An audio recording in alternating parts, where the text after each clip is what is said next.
Good morning, everyone. My name is Lani Lott, and I am going to be leading this retail cohort with some great panelists. There are 4 of us that are going to be speaking in an hour, so we're going to speed through this. We will have about 15 minutes for questions, and in order to do your questions, you'll just need to type them in the question and answer box that's located along your bar on the bottom. We'll be muting all of ourselves unless it's the speaker, and so that we will have great audio. So I'm going to go ahead and share my screen because I have the names of our panelists on that.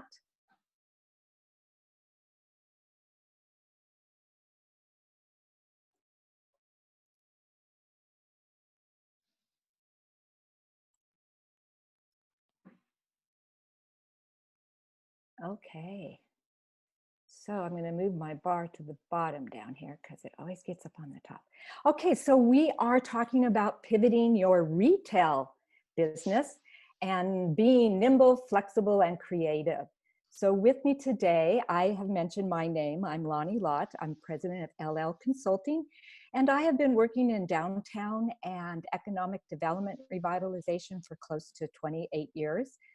Primarily, I focus on downtown historic districts, Main Street programs, downtown associations, helping cities and states and organizations kind of develop that strategy of really making their area viable and part of the economic overview of a community. Then I have Jill Stelfox with us. She's the chairman and CEO of Panzera. She's going to be talking today, and when they each of my panelists speak, I'll let them kind of give a little bit more bio of themselves. But Jill is going to be diving deeper into the importance of online presence and messaging directly to your customers and some practical, easy, and often no-cost ways to quickly reach that local market, which is really key right now. Then I have Kristin Mehiel. I'm sorry, Kristin, if I said that wrong. She is the co-founder at MRK and Company, and she is going to provide an overview of e-commerce platforms, the first step that you need to take to really launch that e-commerce site, and some tips and best practices as you start to pivot your business to bring that online presence more forward. And then our closers are Jenny and Melissa, the Junk Girls, who are going to provide an inspirational and true story about really how they're pivoting, what's helped in the process, and what they see the future of their business being. So with that said, I'm going to go ahead and minimize this. I'm going to stop my video because I don't like to see myself. And I'm going to move right into my keynote. So I am going to look at my clock and give myself a little bit of a timer because I have a tendency to go on forever, like many of us type of consultants. And I'm going to give myself 20 minutes. There we go. Okay. So with that said, I wanted to kind of just jump in, and we're talking about retail, everything retail on this cohort in this breakout session. And so just as a reminder, retailing is more than just what we see in our downtown districts or our big box chains. Retail really crosses a lot of different areas. And so I just kind of wanted to put into perspective that store retailing, which is very important to a lot of our communities, especially in California, because it generates the majority of the sales tax that gets rolled back into the community's general fund that provides all of those services we enjoy in our communities. But store retailing can include department stores, mom and pop, specialty stores, supermarkets, convenience stores, drug stores, discount stores. So those cross all of those type of traditional retailing type of stores. Then we have the non-store retailing, which falls into retailing bucket. And that can be direct marketing, which is the process of reaching and delivering products to your customers, like direct mail marketing, catalog marketing, telemarketing, online shopping. We have direct sales, which include more of the door-to-door or those home parties that we used to know, like Pampered Chef, which has now gone virtual. We have automated selling, which is vending machines. And then we have buying services, which is such as organizations, employees at an organization then have an account or they purchase from a specific retailer. We have corporate retailing, which are your big chains and franchises. Of course, internet retailing, and then service retailing. And service retailing is really that such like gas stations that have those convenience stores. So the convenience store part is the retailing, and then they also are selling gas. So just kind of a reminder that when we're talking about retailing and how you pivot your business, each business is going to have a little bit of different models. So some of the things we share today may be relevant and some may not. So besides the types of retailing, retail's history, I always like to include this in when I'm doing any type of presentation about retail. And I usually go much deeper into this when I have more than 20 minutes to talk. But we've been going through changing through the decades, always. Some have been not nearly as big shift as we've seen in a 3-month period, but you know, from the 1700s to 1800s, that's when retail really popped up and the mom and pops. And these were typically family owned. And today, over 30 million small businesses are still mom and pops, with 19% of them family owned, and 1.2 million are ran by a married couple. So mom and pops started back in the 1800s. In the mid 1800s to early 1900s is where we saw the department stores arrive. And this was primarily because we were moving from an agricultural to manufacturing and industry economy or nation. And the first ones was Macy's, Bloomingdale's, and Sears. And they were more than just retails or selling products. They also offered furnishing their homes, luxuries, items. They provided demonstrations, entertainment. And Sears, you know, was known for even selling packaged homes. And there's still a number of them along Highway 49 in the Gold Country where it was a Sears packaged home.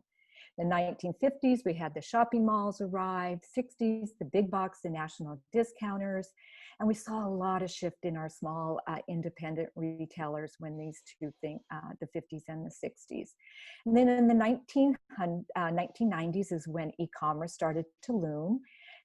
The 2000s, social media grew, and then of course in March 2020, COVID-19 and the pandemic impact.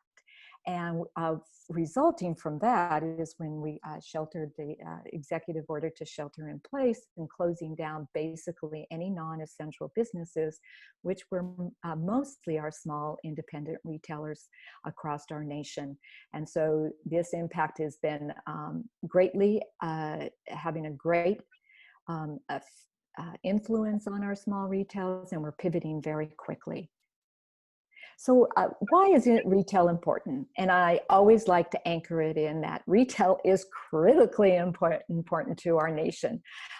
Like I said before, it generates sales tax, and then that translates into the public services for fire safety that our communities reinvest. So sales tax generation is key to our quality of life.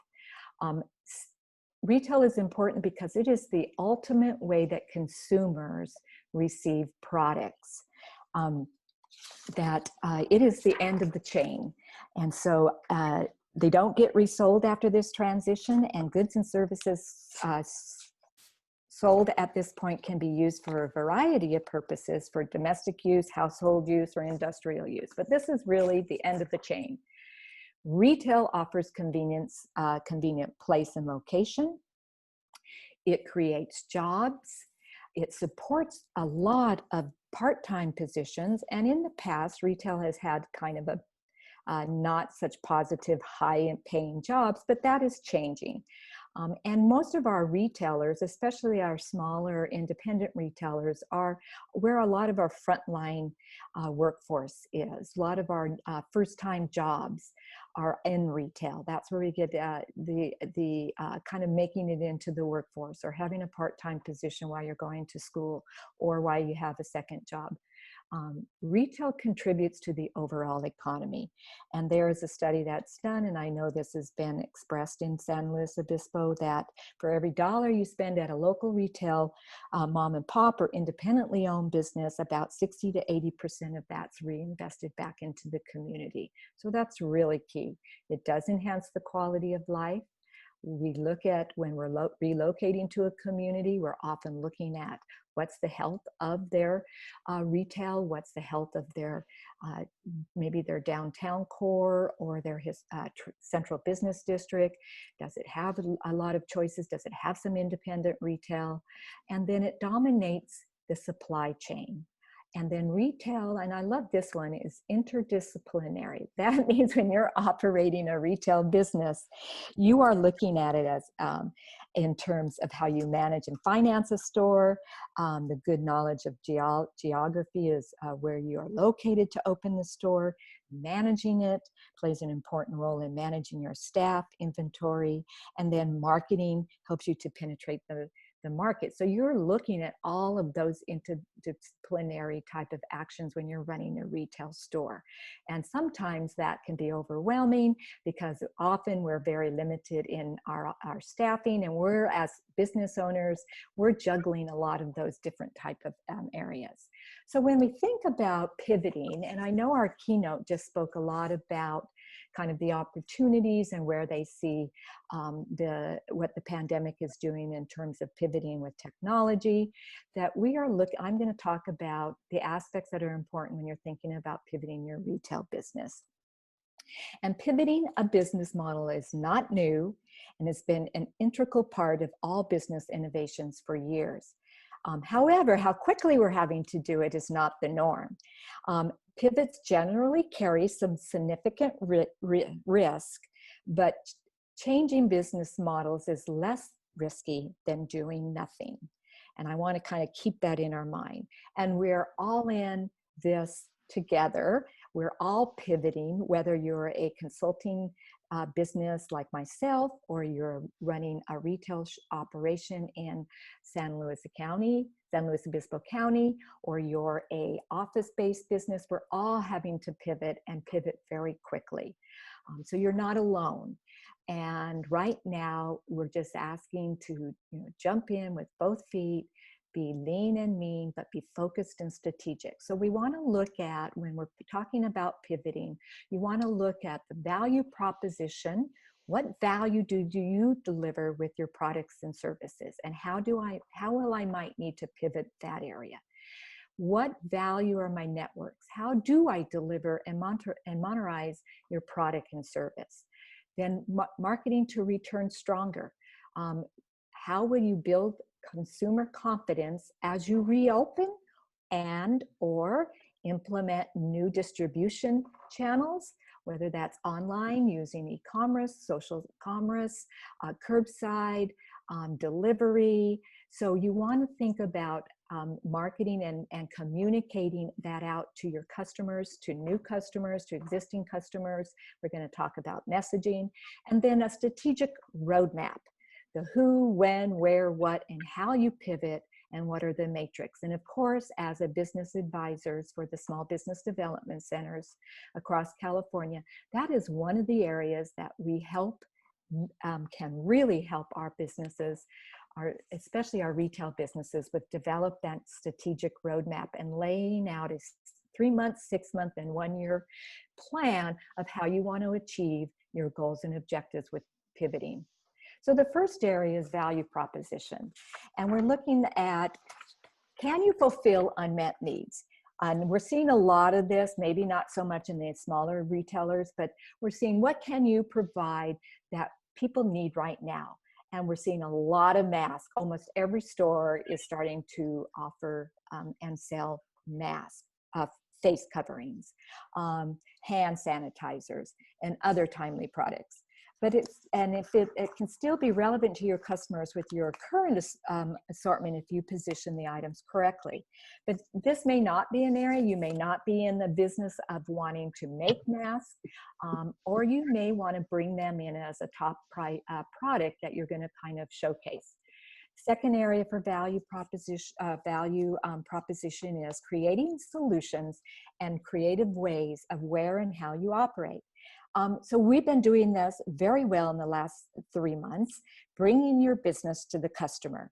In addition to taking great product pictures and publishing attractive posts on social media to promote and market how folks can continue to support your business, we are looking at, especially now that we're not open as quickly as we thought we could be.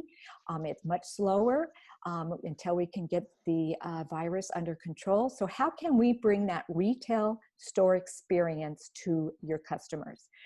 Hip Kid is a store that sells apparel, toys, and accessories for children, and it works with its customers via FaceTime to help them find the right product.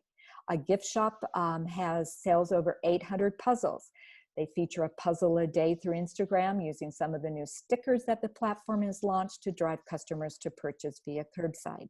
A toy store that sells Breyer horses and hosted an in-person Breyer horse show for the last 30 years, where they invite all their collectors to the in-store, held it virtually this year, and much to their surprise, they had more families attend. Their sales were double over last year, and they sold out the event.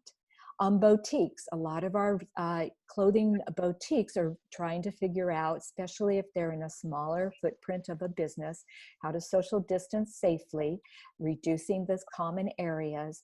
And so a lot are offering co-browsing, where customers can video chat with the sales associates before they come in and pick out clothes they want to try on and get the clothes prepared so they're ready when the customer comes in. Then we're watch the trends in the larger retailers and see what they're doing to bring their shop to the customer. And then also our keynote said about the importance of the chat boxes and virtual assistances, getting those questions answered before, and then providing them all the ways that you get the products in their hands. Create new value with existing assets. And this is where we have to shift from being nice to must have. Look through your inventory and bring forward in your marketing what is important to your customers during this time. The rise of home cooking. We're seeing push out links to recipes, doing virtual kid cooking and science video, and have a series of live events with guest chefs. Entertainment and distraction is key right now. Do you have products that can entertain the customer and help them be distracted from their stresses for the moment? Push out puzzles and partner with a local pizza delivery to promote Wednesday family pizza and puzzle night. Encourage customers to do the puzzle in a week, enter to win a new one if they tag you, and show the finished puzzles in your social media.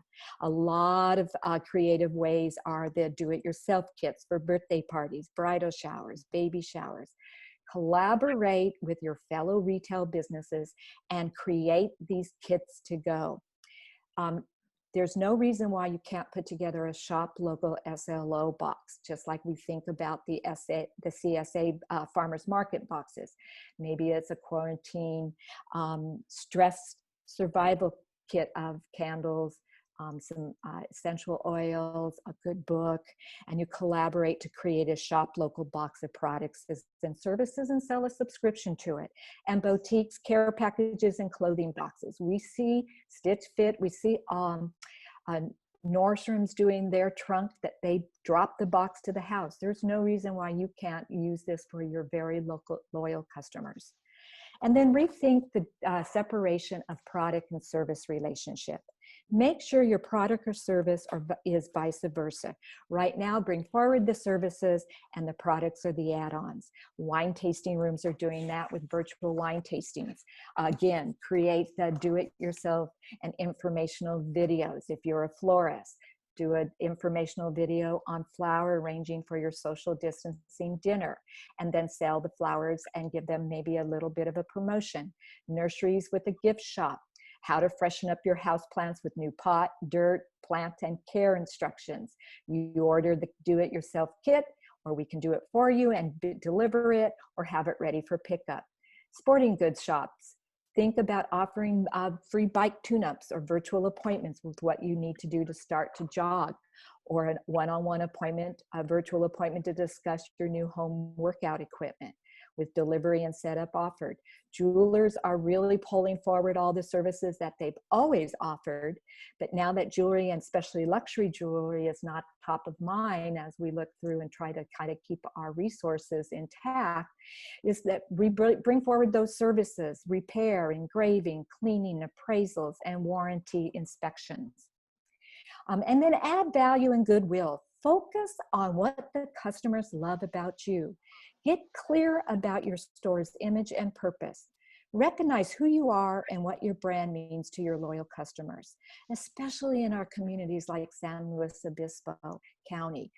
All of your small, cute communities have very built-in community loyalty to their small businesses. So bring forward where the opportunities are and then start to promote that. What are those special touches? Gift wrapping, you know them by name. Personally call them with a certain product is available. The types of promotions and sales you're known for. Are you only find this at the store reputation? Shop local movement has always been around, but right now shop local is the buzzword. So take that opportunity to strengthen your existing loyal customers while you're nurturing new customers, and while you're then balancing your pivot with implementing those key ways to deliver the products and services to them. So the network, I've talked about, find new ways to deliver value. And this is where retailers have really shined and become very creative with getting products and services to their customers. Almost overnight, most of you have launched deliveries via curbside pickup, shipping, direct selling through emails and phone calls, social networks, social commerce, and then especially with Facebook and Instagram Shop. You've launched full e-commerce sites within a very short period of time for actual products, promoting free services that add value to them, all focused on changing the customer's perception and enhancing the experience. The challenge we have is closing the sale as retailers. We are very, very used to having them come to our bricks and mortar store, and I'm talking about that experience where they're on your turf. You have the time for that face-to-face interaction and to close the sale, to pick out clothes for them or pick out a certain gift, and they wait for you while you gift wrap it. Well, that is not, as a lot of consumers are not comfortable yet, and a lot of our stores are still reopening and doing the social distancing that they need to do to protect their workforce and the consumer. So reprioritize your infrastructure, your technology, and your resource decisions to accommodate the new or different ways that customers are interacting with you and how you're getting the products and services out to them. Oh man, I only have 23 seconds. I guess I better get going. So anyways, shift to faster, better, more efficient supply chains. Connect through your partners. Look at how you can collaborate with businesses, how you can collaborate with your other fellow businesses to really talk about and get the products and services out there. Have you updated your membership listings on your associations that you belong to? Look for all those opportunities that are sitting there and that you can work together to build a stronger retail network to get the products and services out to your customers and to your new customers. Monetize differently. Cash is king right now. You need to be lean and mean. So look at creative ways to generate revenue and lower your expenses. And I know this is all a top priority for all of our businesses. What are 5 ways you can generate revenue from your retail business? Look at those ways. And if you come up with more, great, go for it. Secure capital before you need it. There is crowd GoFundMe campaigns. GoFundMe now allows for-profit businesses to do that. I'm a little sensitive about the for-profit, but for long-standing businesses like Keep City Light Books Alive in San Francisco, these work for them. Pre-sale gift cards, bundle pricing, subscriptions. membership, all of those things that we've seen some of our larger retailers do and roll out. Now may be the time for you to consider it. Start to develop your promotion and sales roadmap for the next 6 months, exploring creative ways to get that inventory flowing and the cash registers ringing. And then offer multiple ways to pay through Venmo, PayPal, payment over the phone, third-party apps like DoorDash, specialty credit through one of your vendors. Be careful that your business is not acting as the bank, but look for those third-party ways that you can encourage folks to pay you. And then target your customers. Look at new customers, explore ways to grow that demographics, whether that's social media, investing in some social media targeted marketing, but really cater to your existing customers. Right now, we've always said that 20% of your customer base generates 80% of your sales. This is truly now, especially since many of us are sheltered in place, that our local customer base is who is coming to our stores or purchasing products and services from us. Marketing to return stronger. Have a balanced marketing mix. Build confidence, consumer confidence. Right now, very key. I can hear you guys.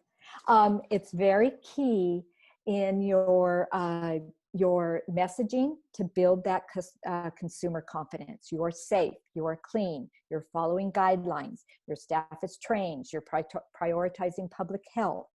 Look into how you are communicating and messaging that. Invest in a solid marketing mix, and digital marketing should be your best friend right now. Ask yourself, where are my customers living online? How do I plan to reach or go to them? Am I using all the features available on my social media platforms? Is my website fully optimized? And I know our speakers are going to go more into how the digital marketing and is so key right now for all businesses, but primarily really for our retail businesses. And then your pivot roadmap. Don't create pivot options in isolations. You work with your employees, use their ideas. Think about holding a pivot party where you pull in some colleagues and you talk about and you brainstorm and you look at your strengths, weaknesses, opportunities, and threats. And no idea is a bad idea. And then you look at all of those great ideas that everybody's going to throw at you across all kinds of mentors and colleagues and SBDC advisors, and then take a reality check. What can you do? What really makes sense that you can implement in the next 30, 60, 90 days with the resources you have? Prioritizing in all of those areas, your financial, your distribution, your marketing, and then also your workforce. And then try it. Bumpy and fast is much better than smooth and slow.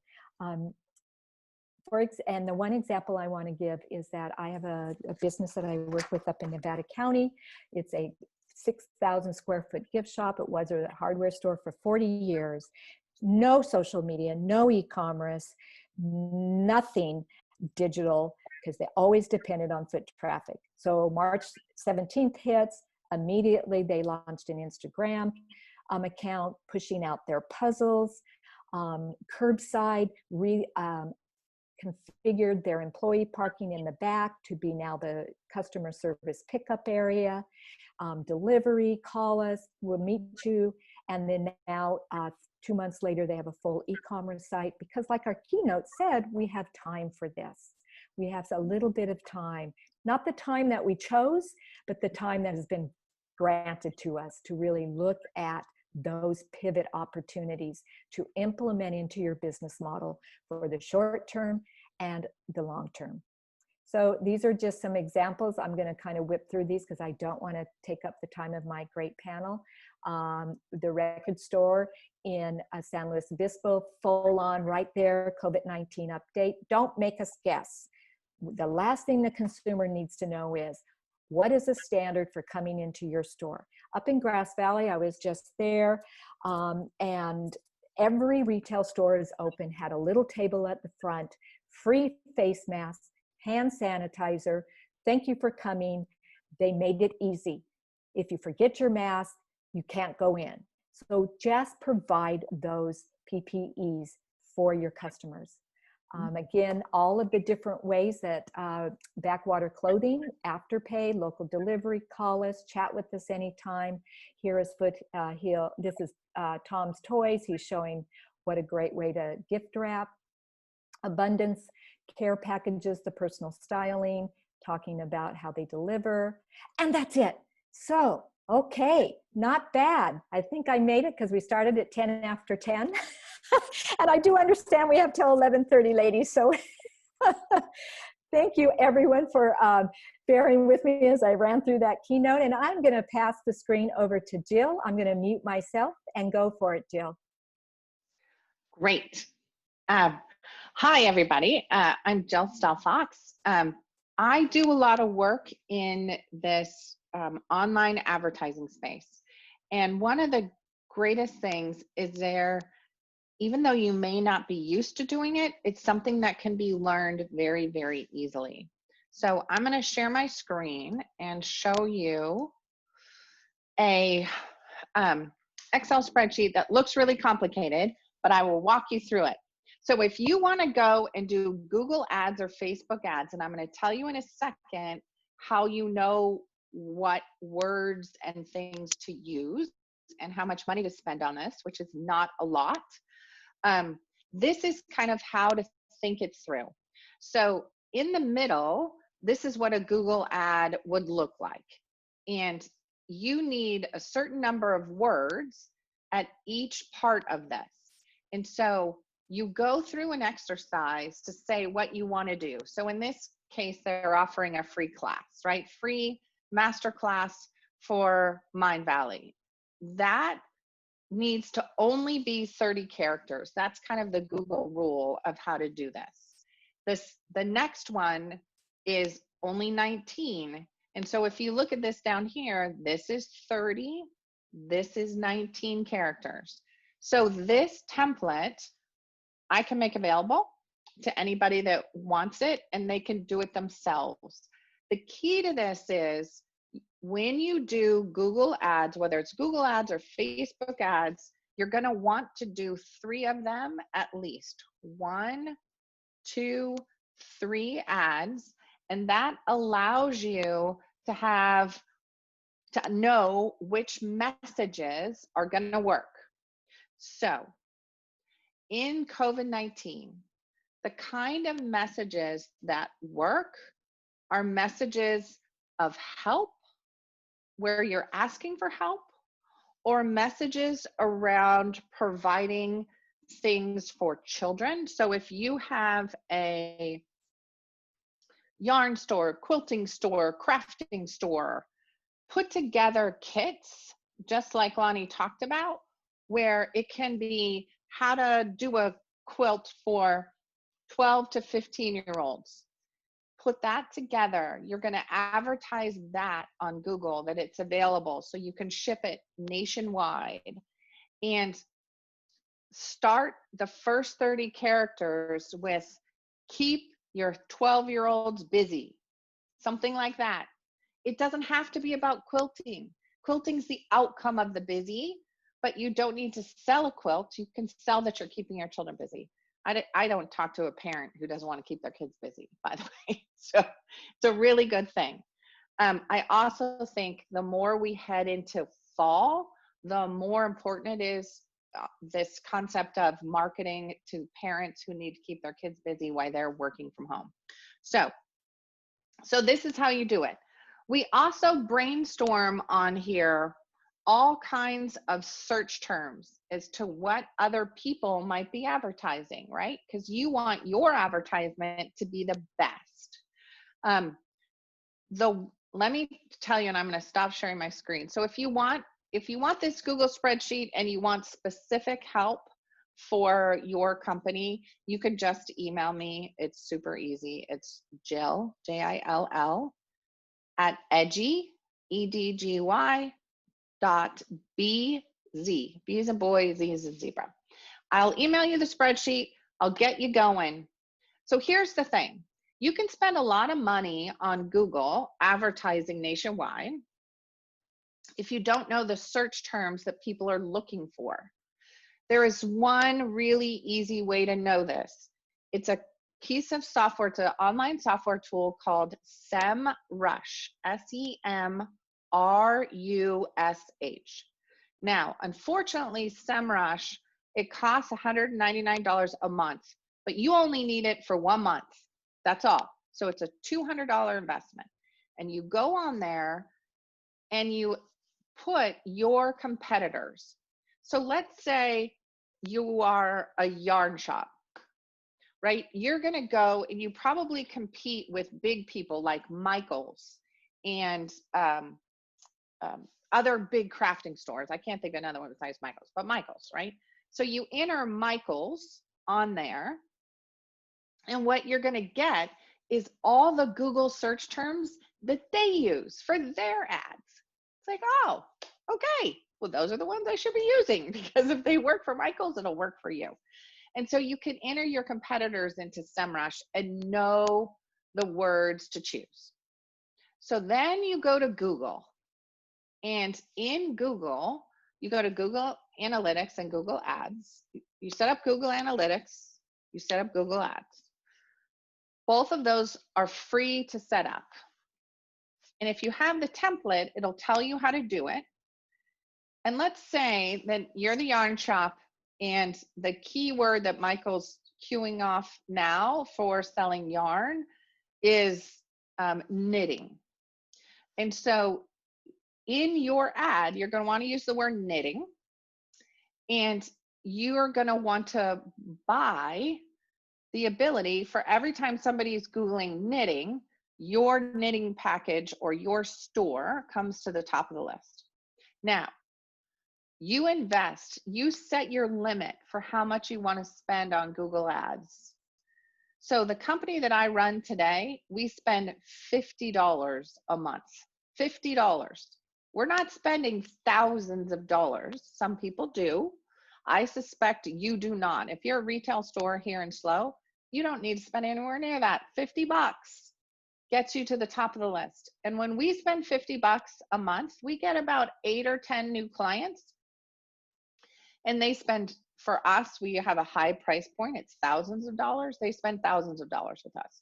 But in your case, it's probably not that, but you should pick the biggest package you can put online. Because the audience that you're reaching is people that are looking for some kind of solution that have the money to pay for it. And then as soon as they, they go to your store, right, and they start trying to buy online, there is one more thing that you need, and it's called opt-in monster. OPTIN monster, opt-in monster. Opt-in monster is about, there's two levels of it, $49 a month, so $50 a month. And that allows you to know when they come to your website, what they're looking at and what they're not looking at. So Google Analytics does this too, except I think it's in programming language. And so it's kind of hard to know in normal speak what's going on, but opt-in monster turns that to normal, like a normal thing that says they're on your website for 2 minutes, they were looking at brown and blue colors, and they left. So they probably didn't find what they need, but you have their information. And so you actually can reach back out to them and say, hey, I noticed that you spent a bunch of time on my store. I'm wondering if I can help you. I'm here, I'm in the store, and I can help. Jill, I have someone who raised their hand. Do you want to take that now, or do you want to wait? Sure, no, sure. Go ahead, Chuck, I've unmuted you. Did you have a question? It was a mistake, my apologies. Okay, thank you. I'm sorry, I just saw that come up. Okay, go ahead. Yeah, no worries.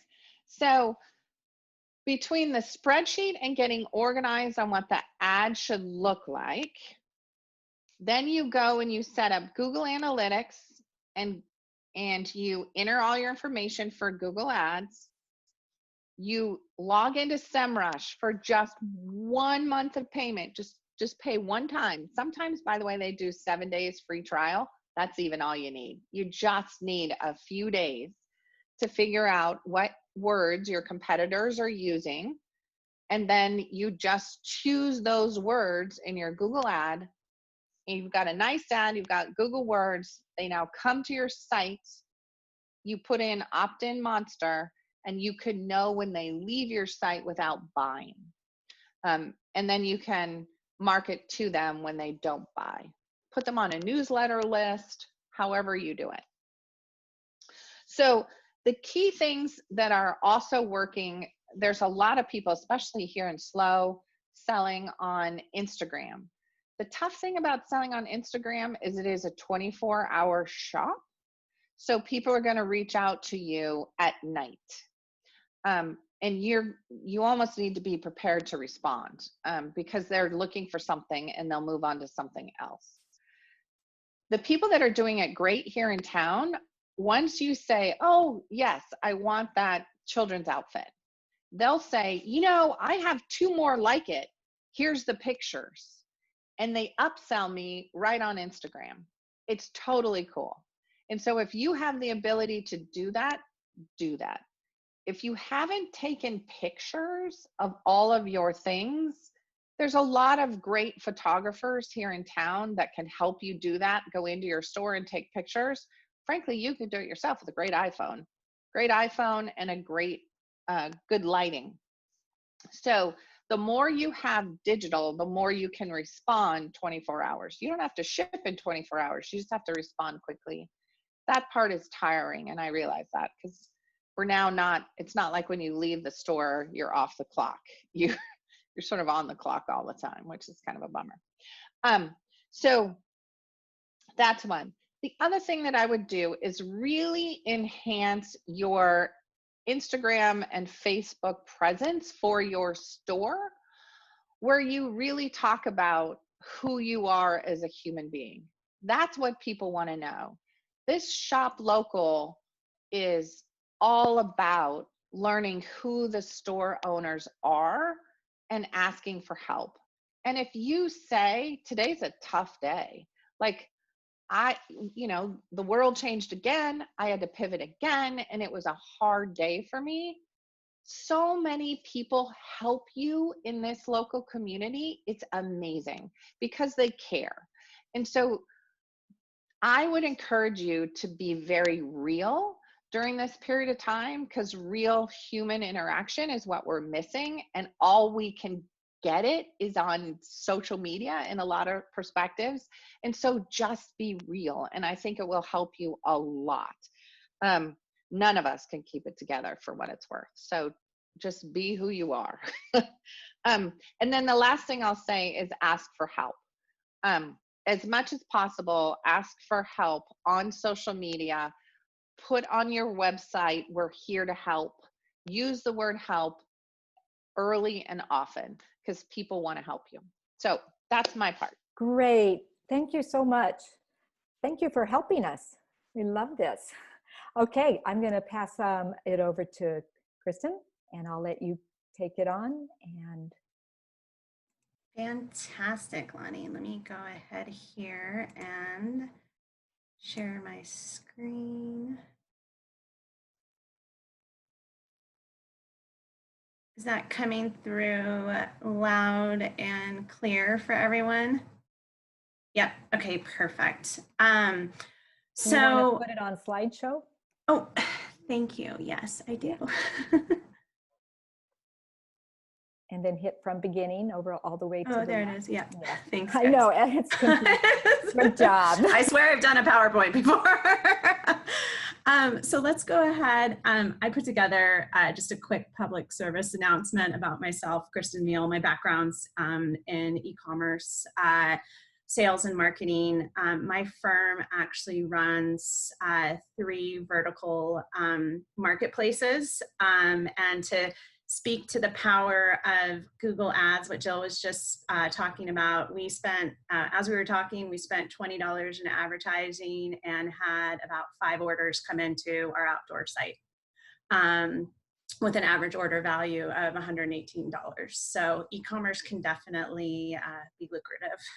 And then of course, I have the amazing Jenny and Melissa from the Junk Girls, who at the end of this, I'm gonna do an interview with, but they have amazing corporate backgrounds, transitioned into artisan jewelers, and have a footprint in downtown SLO, but also have expanded into e-commerce. So they're kind of talk to you about their trials and tribulations with that. So let's go ahead and get going here.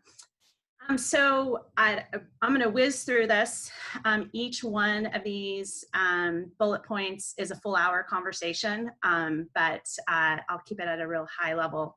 So we'll talk about path to purchase, platforms, costs, quick tips, and then we'll interview the Junk Girls. So let's go ahead, and when we talk about the path to purchase, you know, there's a stigma for so many years for retailers that they couldn't be online, that they couldn't be selling on Amazon or Etsy.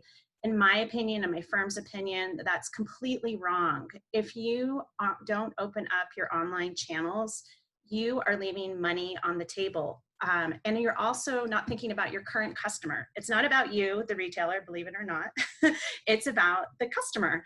And they want to be able to buy online from your store and pick up in store and come in as well too. So the path to purchase is an entire ecosystem. You want to have e-commerce, and you want to keep your customers happy. You too, as a retailer, have a lot of knowledge already about your customer base. You know what they like to buy, you know when they tend to buy. You can take all this knowledge and translate that into the online world, and start talking to not just hundreds of customers, but thousands and thousands and thousands of customers. So just some quick stats here. It's just not my opinion here. And this comes from the National Retail Association. 50% of Americans prefer to shop online, and the remaining 49% would rather go in store. So, right, 51% don't leave money on the table. E-commerce is growing 3 times faster than the traditional retail, with a growth rate of about 15% compared to 5% growth rate for brick and mortar. So e-commerce, and this is pre-COVID stats, is where it is. So one of the things I wanted to share with you today is when you look to transition into the e-commerce world, there's a lot of platforms that you can choose from. For the retailers that are in SLO and SLO County, you want to stick to kind of the top 4 here: Shopify, Wix, Squarespace, or WordPress. BigCommerce and Magento, those for our large scale retailers, REI, Nordstrom's, things of that nature. So don't even worry about that. I'm a big fan of Shopify. I run 4 stores on them currently. One of the reasons I like Shopify is I am not a developer, and there's a lot of applications that you can interlay onto Shopify that make it, and I'm going to make some recommendations of them later on, that make it easy to optimize your store. They're also great for shipping. So big fan of Shopify. If you're in e-commerce, I think Shopify is the one to use, and it's very inexpensive. The next one is Wix. Again, it's a great, it's a good value platform, but it doesn't have e-commerce nailed. It can do it. It's kind of second in the running. And then there's Squarespace. Squarespace works, in my opinion, and I'm talking from my experience in e-commerce, okay. If you're trying to just have a pamphlet site that talks about your store, this is the one for you. But if you're going to move into e-commerce, I I would highly, again, you can tell that I like Shopify, move into Shopify. And I can give you, I was running my site, one of my sites off Squarespace this past fall, and they had 3 hours of downtime, which is just unacceptable in the middle of the, in the middle of the day. So there's my plug for Shopify, and I don't get any money from that, just so you know, it's all legit. So I want to move into some quick tips for success. So e-commerce is work. It's not field of dreams. You put up a website, build it, they will come. You are definitely going to, want to put together a strategy, a plan. You're going to need to monitor, your site on, a daily basis. So let's go ahead and get into some quick tips here. On the Shopify platform, there are definitely 3 applications, and there's thousands of Shopify applications out there, but there's 3 that make it, that I think are essential for an entry level, sorry, I have kids talking in the background, for an entry level store. The first one is Smart SEO or SEO Minion, which will help you to easily manage your search engine optimization. The next is Gem Pages. This allows you to modify the Shopify template in a very easy way and create additional landing pages as well too. And it's super, super easy to use. The next thing is the feed for Google Shopping. Google, as you know, is a powerhouse. They are expanding into, or have been for years, but you can have a Google store now. The ads that come to the top, that premier real estate section in Google is available through a Google merchant account and shopping feed. And this will help you to manage that and maximize your online spend to convert into sales. Jill already touched on SEO here. You do want to do your keyword research, as Jill mentioned, and it's easy to do. You can see what your competitors are doing. 2 other tools I'll just mention. Everywhere Keywords, very inexpensive. It's $10 and you can look at like 90,000 keywords, so really inexpensive. Kind of the Mercedes of keyword research is SpyFu. I find it complicated to use, so you want to stay away from that. I would stay in the Everywhere Keywords, or as Jill mentioned, SEMrush. Google Analytics and with OptimMonster, actually use OptimMonster, because Google Analytics, unless you're a statistician, sometimes is a pain in the butt. But you're going to have to understand your AdWords and understand your analytics, and you're going to have to monitor it, right? This is the great thing about e-commerce, is it becomes just a math equation. How much do I have to spend to maximize sales, right?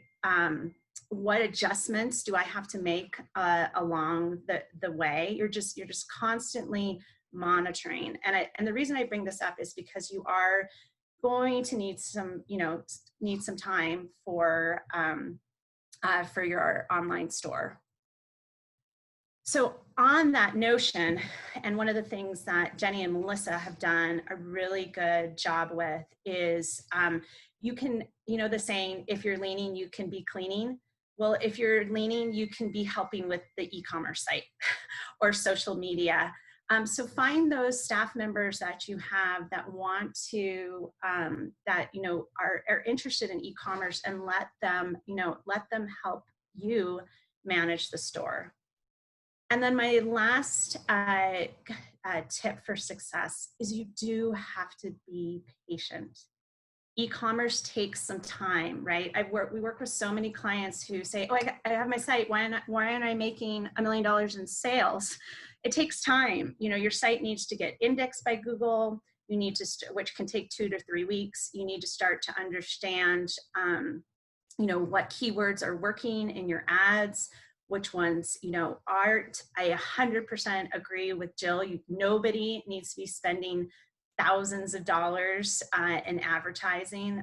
We run a site right now that brings in about $1,000 a day. We spend maybe $20 in advertising. So you really want to take that crawl, walk, run approach.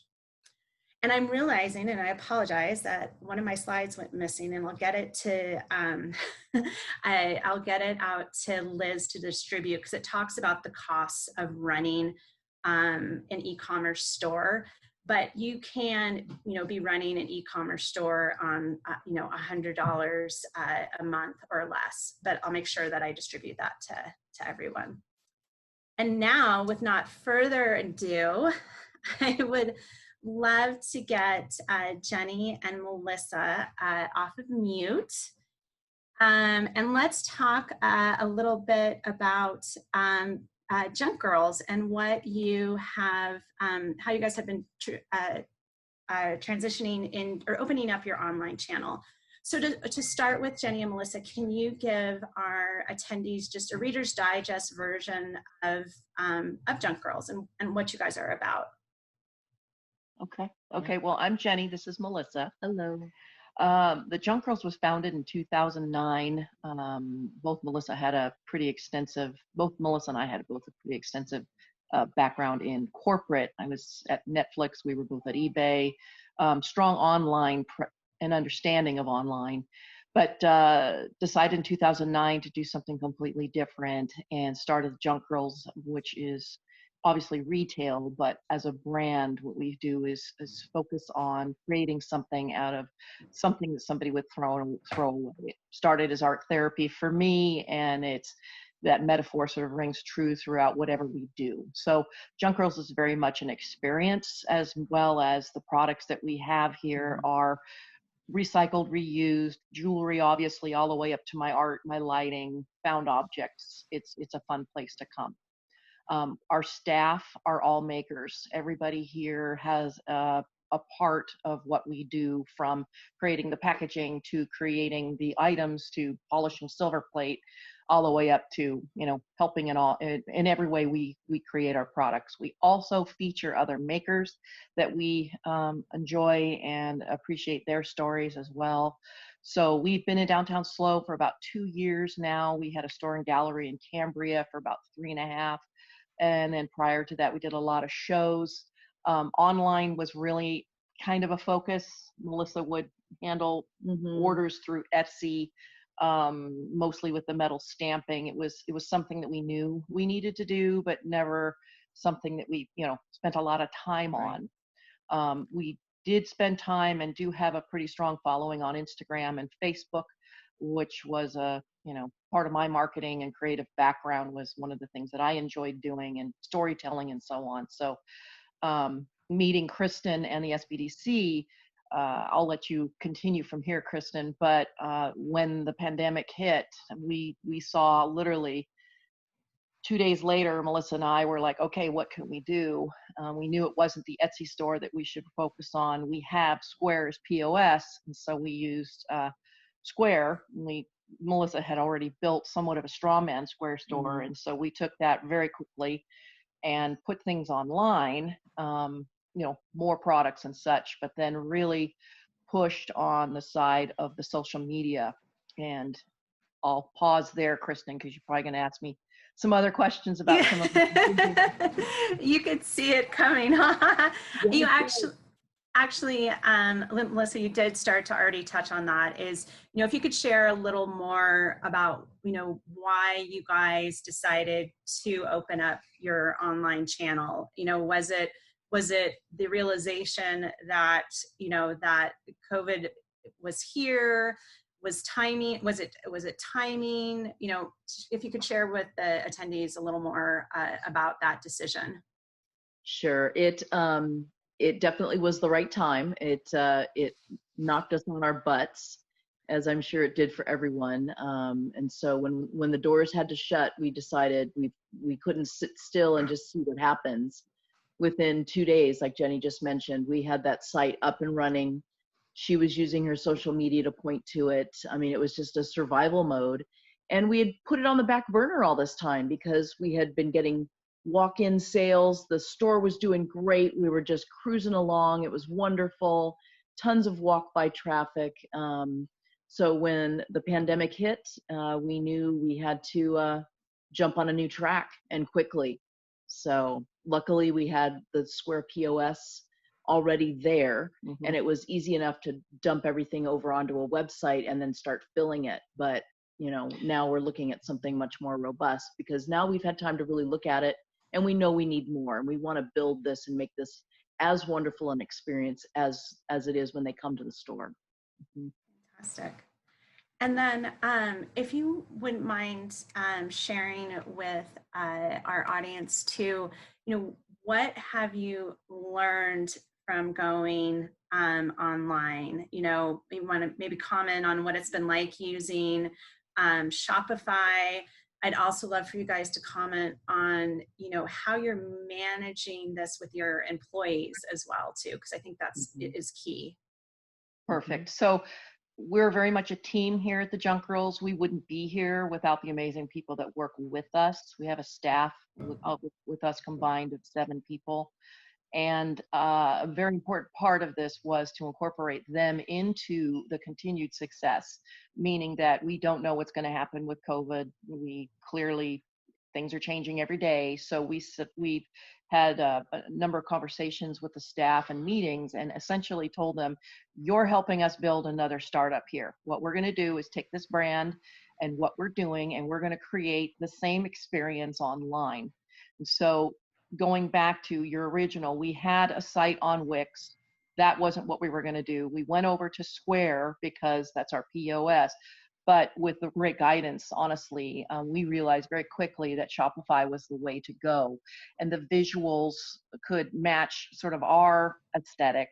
And then the ability to strap on all of these wonderful interlay or whatever the term is, but in all of these other applications that can come on top of it. The previous note was, I can't remember who said it, but rather than go slow and smooth, we have definitely gone fast and bumpy.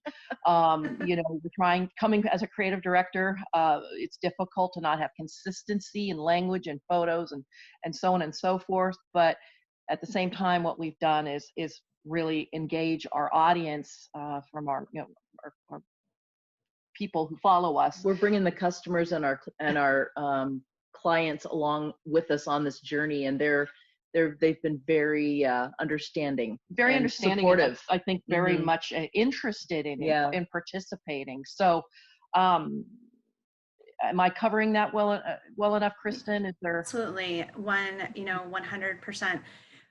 Could you, and my final question, being cognizant, Lani, of the time here and wrapping up, can you just share when it came to creating your Shopify store, were there some learnings that you would do something different, or some tips for the audience? You can take it. Okay, why don't I start first? And then yeah. So Melissa runs the store more so than I do. I'm more on the visual end and manage more the maker aspect of everything and sort of the messaging online. Melissa has been really taking the ball with the online store, us together. But we quickly looked at our staffing and said, okay, who is going to help us and which way and where? So we actually assigned 2 employees to the Shopify store. So we're basically running 2 businesses. In our estimation and our planning, they are going to be neck and neck of importance from a revenue standpoint, but also from a branding standpoint. So were there hiccups? Yes, absolutely. Although I have to say, Shopify has been like, then the SBDC is not just a plug, but SBDC, I mean, we couldn't have done it without them and the help. But I would safely say that it's so smart, Shopify specifically. We compared sort of the Square store as a high-end Volkswagen and Shopify as a Maserati, because it was like, oh my God, look at this thing can do. And for me, it's like, I love Shopify in the way that we didn't sit down and draw out the plan and have All the architecture. all the architecture figured out ahead of time, which would have been my preference. We were like, get it up now. So it's so easy in this platform just to be able to drag and drop and go, no, that's not working. Let's try this. And you hit refresh and boom, you can see it. So all that technical stuff is done in the background, and it's done easy. immediately and quickly. And it's just a joy to work with. One other thing that I do I have enough time for one other thing, Kristin? Absolutely. One of the other things that we did with Square, the Square store, when we launched that, is we launched something called Live at 5. And the Live at 5 was where we utilized social media, and we told a story every night from Monday through Friday. And we would feature a product or feature something. Sometimes we just talked about, remarketing or not marketing, but redoing our garden, just other things to engage, because a lot of people come into our store because of the experience aspect of it. So the Live at 5s became very popular. And it was a lot of fun because it drove a lot of revenue over to the website. And we saw sales and people were buying things, and it was great. And yes, we lost money on shipping, or yes, we did things at lower prices here and there. But right now, at that point, it was survival. It's like, okay, let's bring in any revenue we can. Interestingly enough, we moved over to Shopify, opened the doors. People are coming in. It's been great. Love it. But now people are more hesitant to come in, and we've really had to pivot with our hours and everything else. So with the launch of the Shopify store, which we did last Friday, we are launching now called See You at 6, because 5 o'clock's a little hard for those people still driving home. But we'll Monday through Friday be doing the same thing. So we're utilizing our social media to help drive traffic over to the store. And yes, it does take patience, but it's really exciting when things start really kicking. And the staff is excited about it because we're integrating them into this whole thing, and they will still, quote, have jobs because they're making things, and they're part of the store. So it's actually been very exciting for us in this kind of weird time. We've really enjoyed, with a lot of work, we spent a lot of time putting it together and getting it up, but a good photo is better than no photo at all. They can be perfect later. Just get them up on the site. Your photos are beautiful. Well, Jenny, Melissa, thank you so much for your time and commentary. And we're all rooting for Junk Girls for sure. Just so our attendees have it, here's all of our contact information if you want to reach out with any questions. Lani, should I hand it back to you, or can you grab it? Yeah, you want to stop sharing your screen? There we go. Perfect. Great. Okay, so I think we can raise your hand if you have a question, and I can unmute you, or you can type it in the question and answer box. So I want to thank all of you so much. My 4 panelists, 4 panelists and myself makes 5. Talk about math. Inspirational Junk Girls. We're seeing, a true story of how you quickly pivoted, jumped in, bumpy and fast, instead of smooth and slow. That can come later. So I really appreciate you sharing your passion and sharing your story. And Kristin and Jill, thank you so much for offering both insight on Google Ads and sharing some of those applications that you find valuable in e-commerce. So anyways, do we have any questions from our attendees? Okay, I don't see any.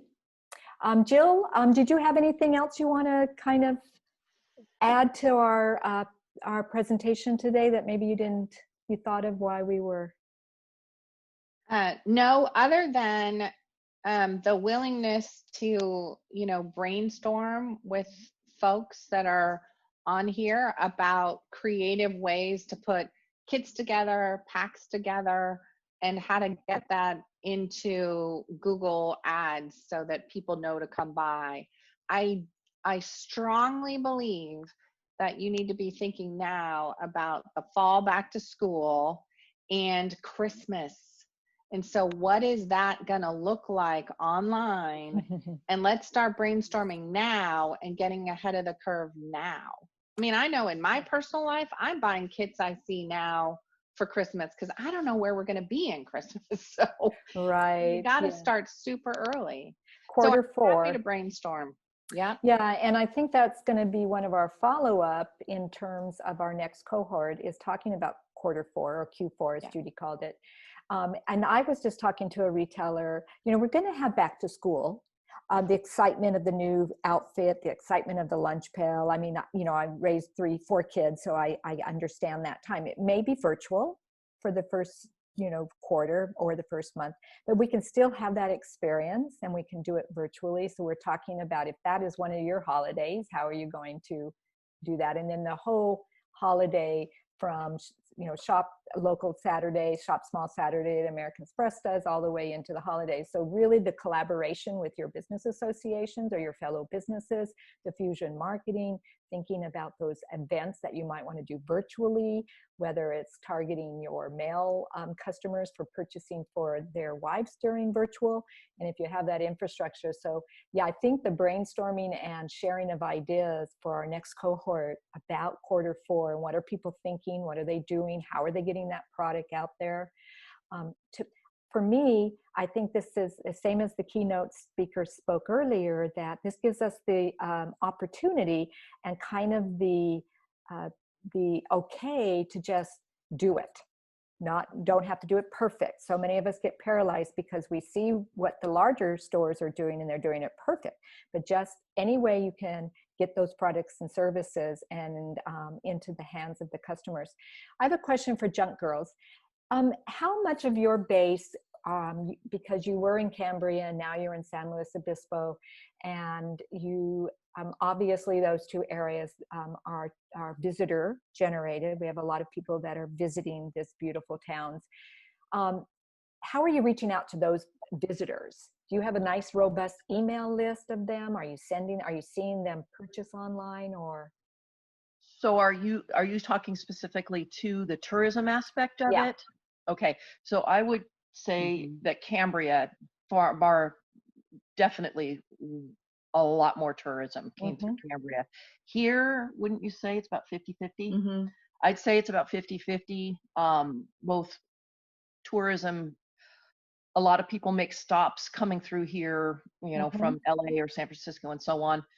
We haven't done a lot of email marketing right now. One of the reasons we didn't is because we felt it was going to be confusing. Most of our list, and this is something we're working with Kristin on, but most of our list is through Square because so many people do POS through Square. We didn't want it to be confusing to them to promote the Shopify store on Square. So we're going to be modifying that aspect of what we do. Definitely social media. A lot. We have quite a few followers that you know about us because of that. So that was the primary way we reached out, was via social media. We're learning more about. We didn't really have a place to do searching Google, really SEO in any way before this. Now we definitely will. So that whole dynamic will be changing. That's what I'm going to be focusing on, literally, to get us into Q4. Our plan is to make the Q4 in-store as strong as online, if not more. Great. Okay. I don't see any questions. Oh, wait a minute. I see a question. Okay. I have a question. Approximately how much are you spending on social media and which platforms? And I think that's probably directed to you, Junk Girls. Okay, we have about 25,000 followers on Facebook and about 11,000 on Instagram. We spend combined income. We spend on both, but I'd say more on Instagram. It's a stronger platform, it seems, for us. We reach better. It's much more visual. Our followers. We see more interaction with Instagram than we do on Facebook. So if I was to say, gosh, how much money do we spend on Instagram a month? I think we were spending we didn't have a whole lot to spend. So I'd safely say $25 to $50 a month. A month. Yeah. We would do these live at 5s. We do these flash sales. people, we were training people to tune in at 5 o'clock. And at 5 o'clock, we'd have flash sales. And we had, I don't know, 30 desks and all this wonderful stuff that came out of a school, and we blew it out because it was always interesting. What are they going to do at 5 o'clock? What do they have? What's going on? What's Right. happening? That urgency, that one of a kind, what, you know, building that kind of like, I got to see it because I might miss out. Exactly right. However, what we've really seen, and we talked about this yesterday as a staff, is we've got to put those back in play, not just because we want the revenue. Obviously that would be helpful, but these people are like, okay, we loved watching all this stuff and you guys aren't doing that anymore. Can you guys do that again? And we're saying, okay, yeah, this is going to become something we're going to be doing ongoing. The Junk Girls are going to be doing these things probably past COVID. We'll be tuning into this. This will be your normal. I have another question, and this can be for all 4 of you. How do you grow your followers on Facebook and Instagram? I can answer that. Start with that one. Let me start with it. So one of the great things that happened, we were really excited about, obviously this town is phenomenal and so many of us have worked together and helped each other, but we did a giveaway with Humankind, Hands Gallery, and French Quarter Boutique. And I was just watching you have to follow and tag 3 people and you can win this wonderful thing. And so it had a great story and it had a great bunch of great stuff. And we were all, businesses downtown that people enjoy. And I think we gained almost 400 followers just in the weekend that we put that up. It worked for everybody. We populated each other's feeds with that, and everybody came out a winner. Yeah, there was a process that we did, so we all had a consistent message, and we all said the same things, and we were, all 4 of the businesses were jumping over to each other's Instagrams to like and comment. So it all knew that it was just this corporate thing that we were throwing out there to gain followers. It was like, hey, we're happy you're here. Thank you for liking that. Great. And in fact, to that point, there was a hat and this and that from one place, and there was our stuff and everything. And so he goes, which store had that hat? So, oh yeah, you can get that at French Quarter Boutique. And so people were getting residual sales from that, not just followers and the good feeling. It was wonderful. And it bonded us as businesses working together as well. Might be an idea for Q4 holidays. Oh, you betcha. It's on the list. I want that list. Jill or Kristin, do you have anything to add on how to grow that base? I think one thing I'll add to it is on the social media front is staying, and Jenny and Melissa do a great job with it. You have to stay consistent with it, right? The rule of thumb is you're doing a posting, at least 2 or 3 times, a week. So you're staying engaged. The more postings you're going to do, the more engagement you're going to have, the more following you're going to have. I'm also going to use this to do a quick public service announcement about hashtags. Don't make up hashtags. Do your research on hashtags and just like keywords and which hashtags are being are being followed, and keep your hashtags when you post them to about 6 or 7. Don't need an encyclopedia of hashtags out there. And that's one thing I'm reminding my clients about during COVID-19 is to kind of look if they're just used to using some regular hashtags and keywords, what's changed from the pandemic and changed in their messaging to make sure that they update their hashtags and their keywords along that. Jill, do you have anything you wanted to add?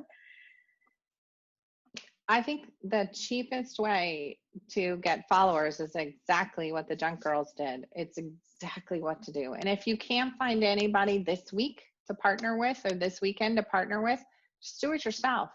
Come up with a great giveaway and follow. You can go on Instagram. There's a ton of people doing giveaways. Just search giveaway and follow the directions. You don't even have to make it up. I have one other comment if there's time. Sure. Go ahead, Jenny. So obviously we're promoting in our feed, but the stories is also really neat because the stories, go away within 24 hours. But some of the demographic we have we go from, 20-year-olds all the way up to 80-year-olds. It's really wide range. Some of these people, what is the story? How does that work?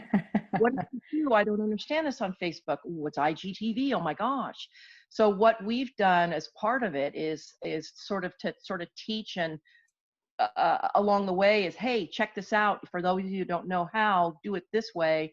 So they're learning, and we would promote these flash sales because, you know, we can make as much noise as we want on stories because you just can thumb through them, and then really do the big meat and potatoes on the feed. So, you know, talk to your audience in the same way. Don't expect them to know how to make all this work as well.